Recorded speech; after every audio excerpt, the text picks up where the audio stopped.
Ating pag-uusapan sa videong ito na dapat ay mag-ingat ang mga dilawan. Kung bakit, yan ang ating pag-uusapan sa videong ito. Pero bago ang lahat, mga kapolitika, huwag kalimutang kayo ay mag-like at mag-subscribe muna dito sa ating YouTube channel para kayo ay updated sa isyu ng bansa at isyu ng lipunan. So, dapat na mag-ingat ang mga dilawan. Bakit? Kasi nitong mga nakarang araw mga kapolitika is merong hidwaan na nangyayari dito sa at lumalalim na itong bitak ng unit team, itong sa pagitan nila Bongbong Marcos at ni former President Rodrigo Roa Duterte. And in fact, pati ang mga influencers ngayon is nakikisakay na rin, nakikiride on na rin sa mga iba't ibang issue. So ating pag-uusapan dito, bigyan natin ng emphasis itong sa side ng mga dilawan at kung bakit sila mag-iingat dahil nakikita natin na papunta na doon yung direksyon na kung saan is magsasanib puwersa na sila ng mga Marcos. Okay, even the mga influencers kasi nung nakarang araw, 'di ba, merong video itong si VP Inday Sara na kung saan is kumakain siya ng mangga. Okay, at na-explain na natin ito doon sa ating previous video na kung saan yung mangga na tinutukoy niya is sinasabi niya na mangga gamit. Okay, at yung bagoong kung saan niya sinasawsaw doon yung mangga is ibig sabihin po nun is Bagoong Pilipinas kasi yun yung logo or yun yung tema ng kasalukuyang administrasyon. So Bagong Pilipinas at yung mangga na manggagamit na kung saan is uh, ginamit sila para sa personal na interest, para sa political ambition ng mga Marcos. So yun ang pinatutungkulan nung kanyang video. Now sumagot itong si Lisa Araneta Marcos at ang sabi niya is doon sa kanyang video kay Tunying dito sa programa niya sa YouTube is bad shot na daw itong si VP Inday Sara kasi pupunta ito dito doon sa rally ng kanyang tatay sa Davao City at nakikitawa doon sa mga birada ng kanyang tatay dito sa President Bongbong Marcos. At ang sabi niya pa is si Bongbong Marcos daw is ginagawa daw ang lahat para proteksyonan itong si VP Inday Sara, which is hindi naman natin naramdaman.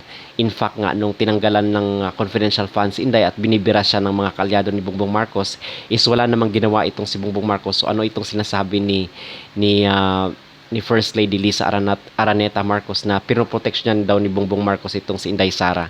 Parang taliwas ito sa mga sinasabi niya doon sa aktual na nangyayari. Now, dito sa side ng mga dilawan, nung in-interview itong si Lisa Araneta Marcos, isang sabi niya is, kasi sabi ni Anthony Taver, ay sabi ni First Lady Lisa Marcos is nag-cross the line daw si VP Inday Sara. Kumbaga, merong boundary na kung saan is go beyond itong si VP Inday Sara pag-atake dito kay Pangulong Bongbong Marcos. Okay? So basically, ang tirada dito ni First Lady Lisa Araneta Marcos kasi ang sabi niya doon sa interview is kahit si Lenny daw hindi daw ginawa yun. Even Lenny never did that. So yun ang kanyang exact na termino. At ang sabi din dito ng mga kasi itong si former Vice President Leni Robredo is nag-speak din dito sa DOST Department of Science and Technology at ang sabi niya is napakarami daw mga Pinoy ang merong mental health problem. So yun ang kailang tinutugunan. Okay, so ang point dito, nangyari doon is in-interview kasi si Vice President Leni Robredo ng media at ang sabi niya willing ba daw si former Vice President na makipagtulungan sa gobyerno at ang sabi niya oo naman, willing naman siyang makipagtulungan. Kasi ang napapansin natin dito mga kapolitika is napapalapit ang loob ng mga Liberal Party. Kasi nga gusto nila itong dissenting gobyerno, gusto nila itong klase ng pamumuno ni Bongbong Marcos na kung saan is hindi masyadong matapang, wala masyadong authority. So yun ang gusto nila. At isa sa mga napansin ko dito is ang mga vloggers nila Bongbong Marcos, yung mga loyalista na vloggers is pinupush yung tandem nila Robredo at ni Bongbong Marcos. Okay, at nagtataka ka bakit wala nang sinasabi ngayon sila Risa Ontiveros, sila Laila de Lima, sila Leni Robredo, wala na silang sinasabi against dito sa kasalukuyang administrasyon. opposite doon sa nangyari before election na kung saan is birada, grabe yung mga tirada at kung ano-ano mga akusasyon dito kay Bongbong Marcos. Now, bakit mag-ingat ang mga dilawan dito sa kanilang estilo na ito?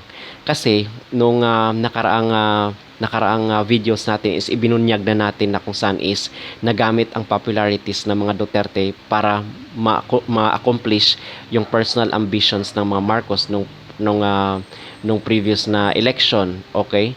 Kasi bagong 'di ba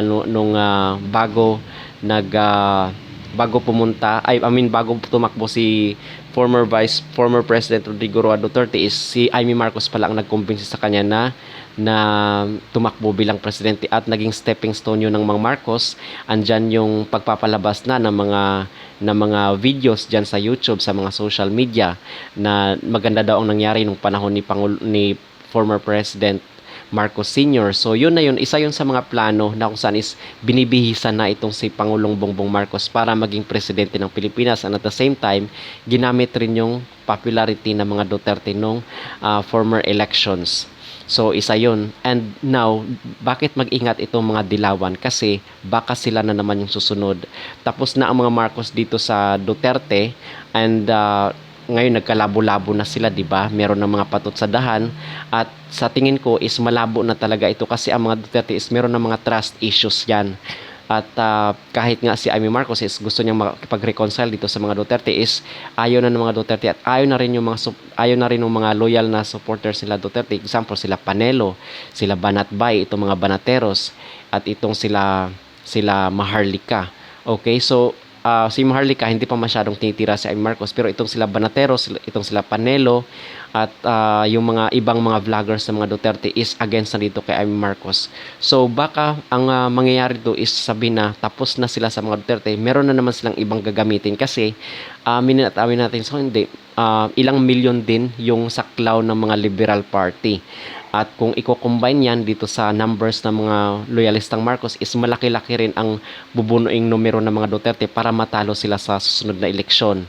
So yun ang ating pinangangambahan dito mga kapolitika, na bakit mag-ingat itong mga dilawan, na baka kayo ang susunod na gagamitin ng mga Marcos para maging stepping stone nila para manatili sila dyan sa kapangyarihan. Okay? At maging aral ito dito sa mga dilawan na kung saan is wag na lang makisawsaw, wag na lang makianib dito sa dati nilang katunggali.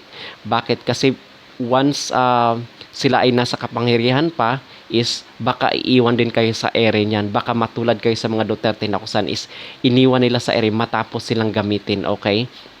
At kung manatili sila dyan sa pwesto is yung sarili nilang mga interest, yung sarili nilang plano, yung mga gusto nilang ipatupad sa bansa.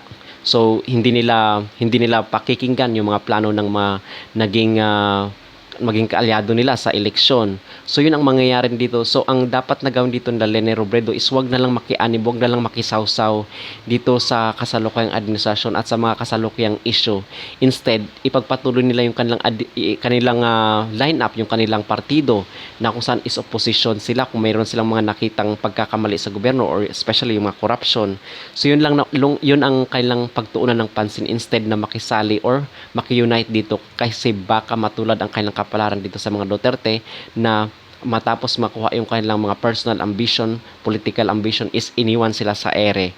Okay, sana maging aral at leksyon ito at sana naman is mapansin ito ng Liberal Party nila Leni Robredo na kung saan is baka matulad sa kanila yung kapalaran. So, wag na lang salang makisali at unite dito sa mga Marcos. Yan lamang ang ating pag-uusapan sa video ito mga kapolitika. Huwag kalimutan kayo ay mag-like at mag-subscribe muna dito sa ating YouTube channel para kayo ay updated sa issue ng bansa at issue ng lipunan at kayo ay mahilig sa issue ng politika, issue ng ating bansa sa kasalukuyan ay tama po ang channel yung pinapload. Maraming salamat po at God bless po sa inyong lahat.